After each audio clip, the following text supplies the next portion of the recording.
Anime के starting में हम देखते हैं योकोहामा सिटी में एक मॉन्स्टर ने अटैक कर दिया है जिसे वहां की गवर्नमेंट काइजू कहती है। उससे फाइट करने के लिए और सिचुएशन को संभालने के लिए वहां की गवर्नमेंट एक स्पेशल स्क्वाड भेजती है और उस स्क्वाड के लीडर सिर्फ एक अटैक में ही उस काइजू को मार देती है। जिसके बाद हम इस एनिमे के मेन कैरेक्टर काफका हबीनो को देखते हैं। वो उस मॉन्स्टर के कॉर्प को देख के बोल रहा था, लगता है आज हमें ओवर टाइम करना पड़ेगा, और अपना काम करने के लिए जाने लगता। तभी वो देखता है कि शहर की जनता उस स्क्वाड को चीयर कर रही थी जिसने उस काइजू को हराया था, और ये नज़ारा देखने के बाद वहां से चला जाता है। जिसके बाद हम काफका को अपनी टीम के साथ मिलकर उस कॉर्प की सफाई करते हुए देखते हैं। यहाँ वो बोल रहा था कि हमारी बैटल तो सब खत्म होने के बाद शुरू होती है, ऐसा काम जिसकी कोई परवाह नहीं और ना ही कोई ग्रेटफुल है, पर जो भी हो ये काइजू के खिलाफ हमारी एक अननोन बैटल है। तभी ड्रोन काफका से काइजू का सैंपल मांगता है और उसे सैंपल देते समय काफका की नजर अपने एक कलीग पर पड़ती है जो रस्सी की सहायता से उस मॉन्स्टर के लोथड़े को उठा रहा था। जिसे देखते ही काफका उससे बोलता है ऐसा मत करो, पर देर हो चुकी थी और वो लोथड़ा ब्लास्ट हो जाता है जिससे उसके कलीग के घुटने में काफी चोट आती है। इसके बाद काफका उसे फर्स्ट एड देता है और इलाज के लिए हॉस्पिटल भेज देता है। फिर वो अपने आसपास की हालत देखकर बोलता है, थर्ड डिवीजन ने तो इस बार बहुत गंदगी फैला दी है, पर क्या सच में हमें इसे एक हफ्ते के अंदर साफ करना पड़ेगा? काफका ये सोच ही रहा था, पर तभी उसका सीनियर बुला के बताता है कि तुम्हें दूसरे एरिया का इंचार्ज दिया जा रहा है। जिस पर काफका पूछता है कौन सा? तब सीनियर बताता है इंटेस्टाइन। ये सुनते ही काफका घबरा कर चुपके से वहां से निकलने की कोशिश करता है, पर उसका सीनियर उसे कहीं जाने नहीं देता और जबरदस्ती पकड़ के वहां से ले जाता है। इसके बाद काफका हमें बताता है कि इंटेस्टाइन काइजू के शरीर का सबसे घिनौना एरिया है जिसकी सफाई करने के बाद सबकी भूख मर जाती है। इसके बाद हम काफका को अपने बिस्तर में पड़ा देखते हैं। तभी उसे टीवी में चल रही न्यूज की आवाज आती है जिसे सुनकर वो उठकर टीवी देखने लगता है, क्योंकि उसमें थर्ड डिवीजन की लीडर मीना आशिरो के बारे में बताया जा रहा था कि कैसे वो सिर्फ 27 साल की उम्र में कैप्टन बन गई और 100 से भी ज्यादा काइजूस को मार चुकी है। तभी हम एक फ्लैशबैक देखते हैं जहाँ काफका मीना से प्रॉमिस करता है कि हम मिलकर सारी काइजूस को खत्म करेंगे। फ्लैशबैक हटता है और काफका टीवी बंद कर देता है। पैनिक होकर बोलता है कि मुझे आखिर ये पुरानी बातें क्यों याद आ रही हैं। कॉप्स की क्लीनिंग करना भी अच्छा काम है क्योंकि इससे भी लोगों की हेल्प होती है,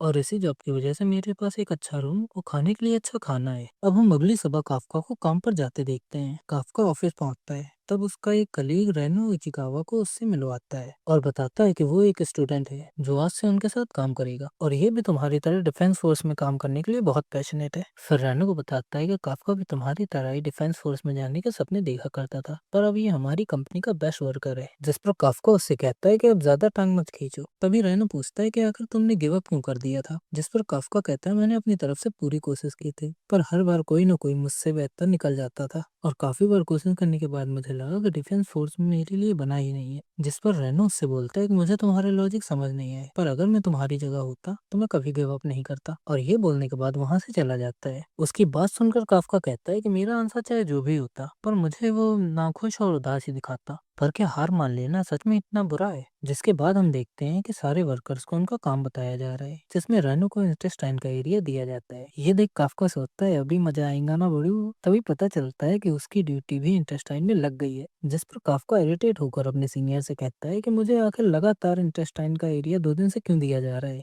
तब सीनियर बोलता है क्योंकि इंटेस्टाइन क्लीनिंग में तुम सबसे ज्यादा माहिर हो। उसकी बात सुनकर आपको बोलता है मैं तुम्हें देख लूंगा, और काम पे लग जाता है। उसे देखकर सीनियर बोलता है ये चाहे कितना भी नाटक करे पर काम ईमानदारी से करता है, और अगर ये एग्जाम में पास हो जाता तो शायद एक बहुत अच्छा ऑफिसर बनता। जिसके बाद हम लंच का सीन देखते हैं। यहाँ रेनू की हालत देखकर काफका मन ही मन में बहुत खुश हो रहा था। तभी उसे वॉमिटिंग जैसी फीलिंग आती है, जिस पर काफका सोचता है मैं भी इससे कुछ खास बेहतर नहीं हूँ। तभी उसे रेनू का लंच बॉक्स दिखता है, जिस पर काफका उससे पूछता है क्या तुम सिर्फ इतना ही खाना लेकर आए हो? इस पर रेनू बोलता है वैसे भी मुझे भूख नहीं है। ये सुन काफका कहता है कि मैं समझ सकता हूँ, और उसे एक मल्टीविटामिन का पाउच देकर कहता है जितना खा सकते हो खा लो, नहीं तो तुम दोपहर तक भी नहीं टिक पाओगे।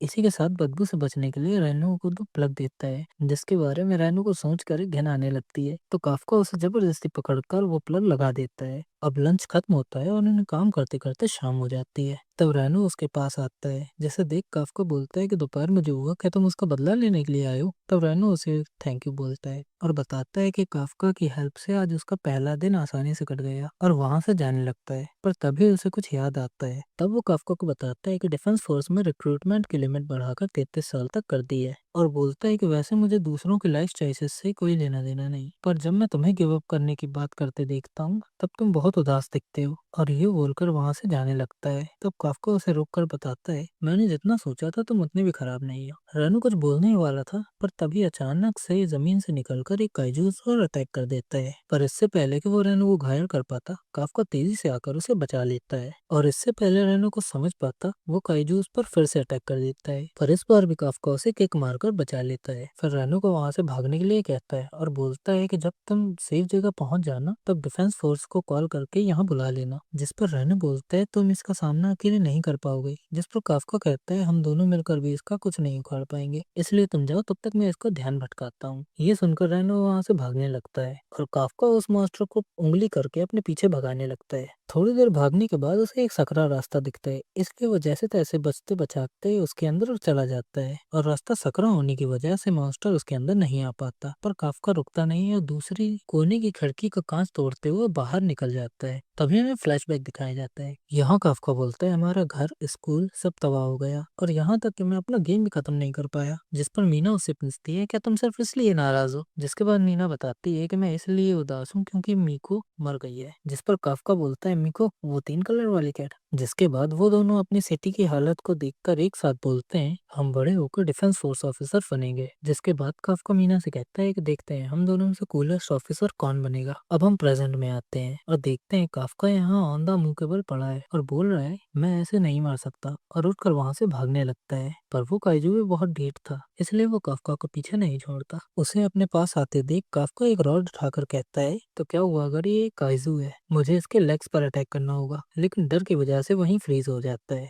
और काइजू उसे जोरदार किक मारकर फुटबॉल की तरह उछाल देता है और वॉलीबॉल की तरह जमीन में मारता है, जिसकी वजह से उसके पैर में एक गहरी चोट आ जाती है, जिसकी वजह से अब वो भागने की हालत में नहीं बचता। फिर वो मॉन्स्टर उसे खाने ही वाला था, पर तभी रैनो वहां आकर उस पर एक रॉड से अटैक करके काफका को बचा लेता है। उसे देखकर काफका बोलता है कि तुम पागल हो क्या? जब मैंने तुम्हें जाने के लिए बोला था तो यहाँ क्या कर रहे हो? तब रैनो उसका पैर देखकर बोलता है, अगर मैं तुम्हें अकेला छोड़कर चला जाता तो शायद मैं कभी एक अच्छा ऑफिसर नहीं बन पाता। ये सुनकर काफका सोचता है कि आखिर मैं इतना यूजलेस कैसे हो सकता हूँ कि जो अपने जूनियर को भी ना बचा पाऊँ। पर तभी वहां पर एक व्हाइट टाइगर आके उस काइजू पर अटैक कर देता है और वो मॉन्स्टर मारा जाता है। अब हम देखते हैं कि ये मीना थी जिसने अपनी टीम के साथ आकर उन दोनों को बचा लिया था। इसके बाद उसकी टीम के लोग उन दोनों को उठाकर हॉस्पिटल ले जाते हैं। रात हो जाती है और काफका बेड पर लेटा सोच रहा था, मीना तो सच में बहुत अमेजिंग है, उसने इतनी खतरनाक चीज को एक झटके में खत्म कर दिया। फिर अपना हाथ बढ़ाकर कहता है कि अब वो इतनी दूर निकल गई है जहां मैं कभी नहीं पहुंच सकता। तभी रेनो उसे आवाज देता है और उसकी आवाज सुन काफका शर्मा जाता है। फिर पूछता है कि क्या हुआ। तब रेनो बोलता है कि जब काइजू ने अटैक किया था तब अगर तुमने मुझे बचाकर वहां से भेजा ना होता तो शायद आज मैं जिंदा ना होता। उस टाइम तुम बहुत कूल लग रहे थे। ये सुनकर काफका को अपने बचपन की एक झलक याद आती है, जब उसने मीना से शर्त लगाई थी कि उन दोनों में से कौन ज्यादा कूल ऑफिसर बनेगा। इसके बाद रेनो उससे बोलता है कि तुम्हें सच में एक डिफेंस फोर्स ऑफिसर बनना चाहिए, पर चॉइस सिर्फ तुम्हारी है, मुझे इससे कोई फर्क नहीं पड़ता। तब काफका बोलता है सच का, और सोचने लगता है आखिर कब तक मैं ऐसे ही अपनी आंखें बंद रखूंगा। फिर रेनो को थैंक्स बोलकर कहता है कि तुम सच में एक अच्छे इंसान हो। हालांकि मुझे अभी भी नहीं लगता कि गिव अप करने में कोई बुरी बात है, पर खुद को धोखा देना भी तो सही बात नहीं है। अब मैं एक बार फिर से डिफेंस फोर्स में जाने की कोशिश करूंगा। तभी उसे अपने सामने एक मच्छर जैसा काइजू दिखता है जो बोलता है कि मैंने तुम्हें ढूंढ लिया, और इससे पहले काफका कुछ बोल या कर पाता, वो काइजू अटैक करके उसकी बॉडी में घुस जाता है और काफका की बॉडी के साथ मर्ज हो जाता है। दूसरी तरफ रेनो अपने सामने काइजू को देखकर घबरा जाता है। तब काफका उसे जल्दी से बताता है कि ये मैं हूँ, शांत हो जाओ। तभी एक बूढ़ा पेशेंट एक काइजू को अपने सामने देखकर डिफेंस फोर्स वालों को फोन लगा देता है। इसके बाद हम एक फ्लैशबैक देखते हैं जहां मीना काफका का मजाक उड़ा रही है क्योंकि वो ज्यादा हीरो बनने की एक्टिंग कर रहा था। पर थोड़ी देर उसकी टांग खींचने के बाद बोलती है, अगर हम साथ रहेंगे तो हमें किसी चीज से डरने की जरूरत नहीं है। इसके बाद प्रेजेंट डे में मीना अपनी टीम को तैयार करके बताती है कि काइजू को हॉस्पिटल में देखा गया है, और इससे पहले कि वो किसी और को नुकसान पहुंचा पाए हमें उसे हराना होगा, और अपनी टीम को लेकर वहां से निकल जाती है। और यहाँ गवर्नमेंट भी ऐलान करा देती है कि एक छोटे काइजू को योकोहामा सिटी के अंदर देखा गया है, इसीलिए सारे नगरवासियों से निवेदन है कि अपने घरों से बाहर ना निकलें और खिड़की दरवाजे भी बंद रखें। इसके बाद हम हॉस्पिटल में काफका को देखते हैं। उसे देखकर बुढ़ा बहुत डर गया था, इसलिए वो दोनों उसे शांत कराने की कोशिश करते हैं, जहाँ रेनू काफका से कहता है कि उसे स्माइल करके दिखाओ। तब काफका इतनी क्रीपी स्माइल देता है जिसे देखकर बुढ़ा तो डर के मारे बेहोश हो जाता है। उसे बेहोश देख काफ्का उसकी हालत देखने जाता है, पर जैसे ही दीवार पर हाथ रखता है वो दीवार पूरी तरह से टूट जाती है। ये देख वो दोनों और भी पैनिक हो जाते हैं। फिर काफ्का पूछता है, क्या ये मैंने किया? मैं तो पूरा कागज जैसा हो गया हूँ। उस दीवार टूटने की आवाज को सुनकर वहां मौजूद सारे पेशेंट बाहर आकर देखने लगते हैं कि आखिर हो क्या रहा है। तब उन्हें पता चलता है कि हॉस्पिटल में एक काइजू है। यहाँ रेनो पीछे से काफ्का को बुलाकर बोलता है कि डिफेंस फोर्स वाले आते ही होंगे, चलो यहाँ से जल्दी से भागते हैं। जिस पर काफ्का कहता है कि चलो, मैं अगर यहाँ रुका तो हॉस्पिटल को परेशानी होगी, और भागने के लिए विंडो को खोलता है। पर उसमें इतनी ज्यादा पावर थी कि विंडो के साथ उस फ्लोर की वॉल भी पूरी तरह से टूट जाती है। ये देखकर तो वो और भी हैरान हो जाता है और बोलता है, आखिर मेरी ये बॉडी के साथ ये हो क्या रहा है? तभी रेनो बोलता है, हमारे पास इन सब का टाइम नहीं है, हमें जल्द यहाँ से निकलना होगा। ये बोलते ही वो दोनों वहाँ से जंप करके भाग जाते हैं। फिर हम मीना को देखते हैं। यहाँ उसे कोई बता रहा था कि काइजू हॉस्पिटल से निकल के इवैक्यूएटेड एरिया में जा रहा है, जिस पर मीना उनसे चलने का इशारा करती है। और दूसरी तरफ रेनो सोचता है, आखिर ये हो क्या रहा है? क्या सेंपाई एक काइजू है? पर कब से और कैसे? नहीं, क्या वो काइजू है भी या नहीं, मुझे कंफर्म करना होगा। फिर वो काफ्का से पूछता है, क्या तुम सच में सेंपाई हो? तब काफ्का उसे कहता है, मैं खुद श्योर नहीं, तुम्हें क्या बता दूं। तभी अचानक काफ्का की बॉडी से टेंटिकल्स निकल आते हैं, जिसे देख रेनो पूछता है, ये कोई स्पेशल फीचर है क्या? इस पर काफ्का कहता है, मैं भी वही जानना चाहता हूँ। तभी इसके मुंह से एक टेंटिकल निकलता है और पास के पोल पर बैठी एक चिड़िया को खाने लगता है। ये देख वो रेनो से कहता है, देखो मैं एक जिंदा चिड़िया खा रहा हूँ। जैसे देख रेनो कहता है, सेंपाई ये सच में बहुत डिस्गस्टिंग है। इसके बाद वो ह्यूमनॉइड फॉर्म में वापस आ जाता है। फिर बोलता है, यहाँ एक प्रॉब्लम है। और जब रेनो पूछता है क्या हुआ, तब बताता है उसे टॉयलेट लगी है। उसके बाद सुन रेनो कहता है, ये कोई टाइम है टॉयलेट जाने का, अंदर रोक के रखो। तब काफ्का बताता है कि अडल्ट होने के नाते वो भी रास्ते में नहीं मुदना चाहता, पर लगता है थोड़ी देर में ये बॉडी अपने आप ही मुद देगी। जिस पर रेनो पूछता है, लेकिन करोगे कहाँ से? मुझे तो तुम्हारा सामान दिख ही नहीं रहा। और थोड़ी देर में उसकी मताज भी निकल जाती है, वो भी उसके निप्पल से। मतलब मुझे तो यहाँ भी कुछ नहीं दिखा। खैर छोड़ो। ये देखकर काफ्का बहुत शॉक हो जाता है और बोलता है, अब मैं अपनी गर्लफ्रेंड को कभी सेटिस्फाई नहीं कर पाऊंगा, मुझे यहीं मर जाना चाहिए। साला भाई के पास इतनी बड़ी टंग है, फिर भी इसे इस बात की टेंशन है, क्या ही कर सकते हैं। इसके बाद रेनो बोलता है, अभी इन सबका टाइम नहीं है, चलो निकलते हैं यहाँ से। तब काफ्का उससे पूछता है, तुम्हें क्या लगता है, क्या अभी भी मेरे पास डिफेंस फोर्स ज्वाइन करने का चांस है? इस पर रेनो बोलता है, बिल्कुल नहीं, क्योंकि तुम वो हो जिससे वो लोगों को बचाया करते हैं, और तुम्हें तो देखते ही वो लोग मार देंगे। ये सुनकर काफ्का डर जाता है और मीना को याद करके सोचने लगता है कि अब वो बचपन का किया हुआ प्रॉमिस इस बॉडी के साथ कैसे पूरा करेगा। तभी रेनो को एक नो एंट्री का बोर्ड दिखता है और वो काफ्का को बताता है कि एक बार अगर वो लोग इसके अंदर चले गए तो उसे रास्ते में कोई नहीं मिलेगा, और अंदर जाने लगता है। पर तभी काफ्का को सेंस करके बोलता है, वो आ रहा है। जिस पर रेनो पूछता है, कौन? डिफेंस फोर्स वाले? तब वो बताता है कि नहीं, ये जमीन के अंदर है। फिर जब और फोकस करता है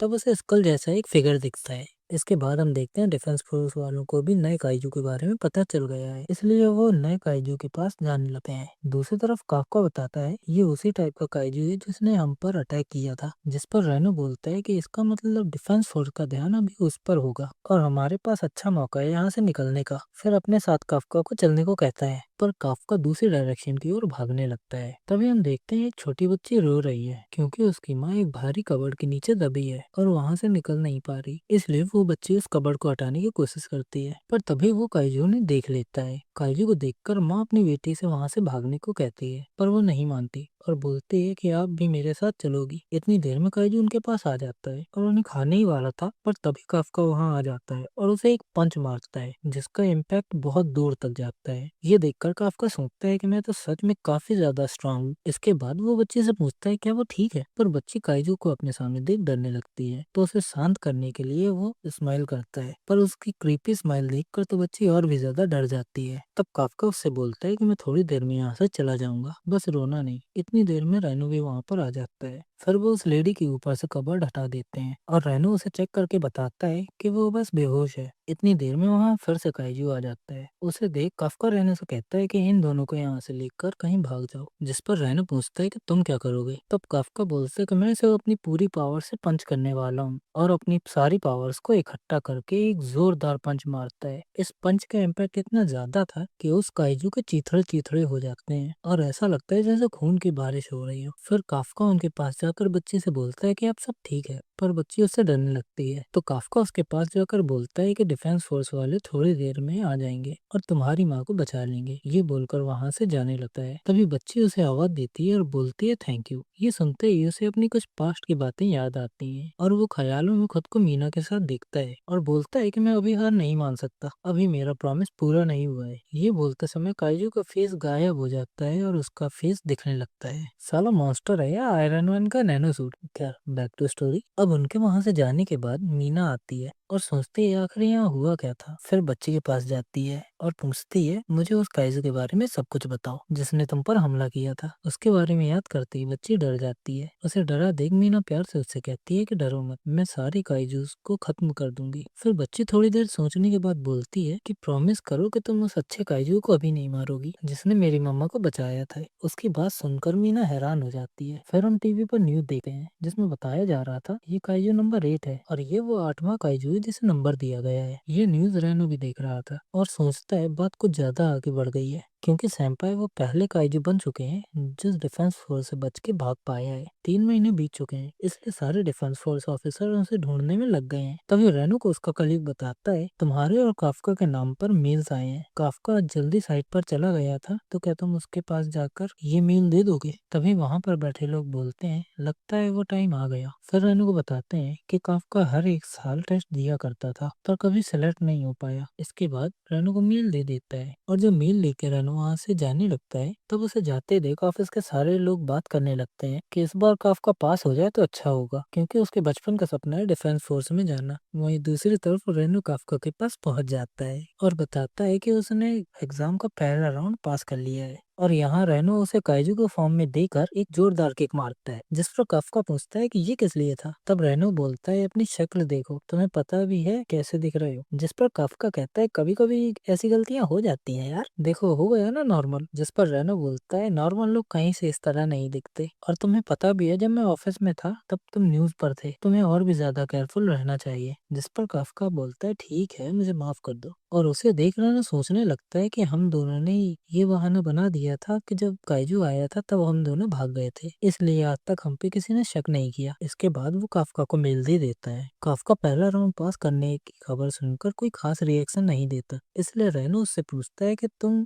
उतने ज्यादा खुश नहीं दिख रहे जितना मैंने सोचा था। तब काफका उसे बताता है कि पहला राउंड तो वो हमेशा क्लियर कर लेता है पर सेकंड राउंड में फेल हो जाता है। ये सुन रेनो बोलता है कि तुम ये बात इतने गर्व से क्या बता रहे हो। फिर पूछता है क्या तुम ऐसी बॉडी के साथ ही एग्जाम देने जाओगे क्योंकि सेकंड राउंड में चारों तरफ ऑफिसर्स होंगे और अगर उन्हें पता चला कि तुम एक काइजू हो तो वो ऑन द स्पॉट तुम्हारी पेटी बना देंगे। ये सुनकर काफका कहता है मुझे इससे फर्क नहीं पड़ता, मैंने 3 महीने बहुत मेहनत की है और ये मेरा आखिरी मौका है, इसलिए मैं इस मौके को गंवाना नहीं चाहता। ये सुन रेनो कहता है फिर ठीक है हम ये साथ करेंगे अच्छे राइवल्स की तरह। पर तभी काफका बोतल खोलते खोलते फिर से ट्रांसफॉर्म हो जाता है और उसे देख रेनो बोलता है तुम एग्जाम देने नहीं जाओगे। काफका उसे पकड़ के कहने लगता है प्लीज तुम ही मेरी मदद कर सकते हो। जिस पर रेनो उससे बोलता है कि मैं तुम्हारी मदद नहीं करने वाला और वहां से चला जाता है। उसे जाता देख काफका सोचता है कि अगर रेनो पास हो गया और वो नहीं तो रेनो का सेंपाई कहलाने का अधिकार भी वो खो देगा, इसलिए उसे कुछ भी करके ये एग्जाम पास करना ही होगा। फिर हम 10 दिन बाद का सीन देखते हैं जब इन दोनों का टेस्ट था। यहाँ रेनो डिफेंस फोर्स का बेस देखकर हैरान था क्योंकि ये उन सारे बेसेस से ज्यादा बड़ा था जितने आज तक उसने देखे थे।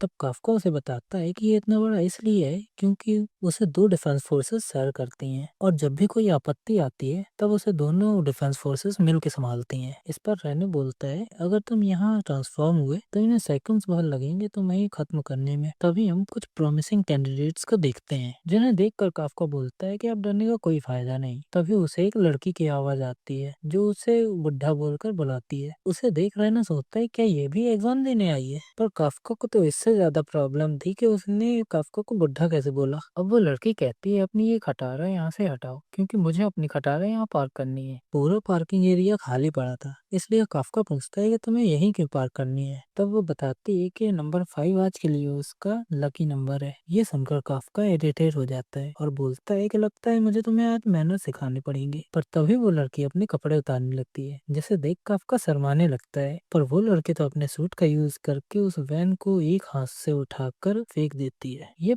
देख रेनो उससे पूछता है कि आखिर तुम हो कौन। तब वो बोलती है कि एग्जामिनी नंबर 2016 शिनोमिया किकोरू और मेरे हॉबी है काइजूस का मर्डर करना। रेनो उसका नाम सुनकर सोचता है ये नाम को जाना पहचाना लग रहा है। तभी वो लड़की काफका के पास आकर कहती है क्या तुम्हें पता है तुम एक काइजू जैसे स्मेल कर रहे हो। इसी के साथ पार्ट 1 खत्म होता है।